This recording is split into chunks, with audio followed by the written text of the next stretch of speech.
రహ్మతుల్లాహి వబర్కాతుహు. మహాప్రవక్త సల్లల్లాహు అలైహి వసల్లం వారి జీవిత చరిత్రలో తరువాయి భాగము. ప్రవక్త గారి దౌత్యము అనగా నబువతం. ప్రవక్త గారి వయసు 40 సంవత్సరాలు సంపూర్ణమైంది. మరియు ఈ 40 సంవత్సరాల్లో ప్రవక్త వారు తమ జాతి వాళ్లను బాగా దగ్గర నుంచి చూశారు. వాళ్ళు చేసే బహుదైవారాధన విశ్వాసాలు, వాళ్ళ నమ్మకాలు, వాటి నుంచి దూరంగా ఉండి ప్రవక్త వారు ఏకాంతంగా కూర్చొని అల్లాహ్ను ఆరాధించేవారు.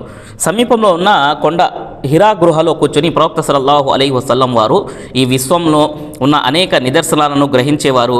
ఈ విశ్వానికి సృష్టికర్త ఎవరు, ఎందుకు సృష్టించాడు, దీని గల కారణం రహస్యం ఏమిటనేది యోచించేవారు, ఆలోచించేవారు. మరియు అట్లు కూర్చొని రానుపోను బాటసారులు ఎవరైతే ఉన్నారో నిరుపేదలకు సహాయం చేసేవాళ్ళు, అన్నం పెట్టేవారు.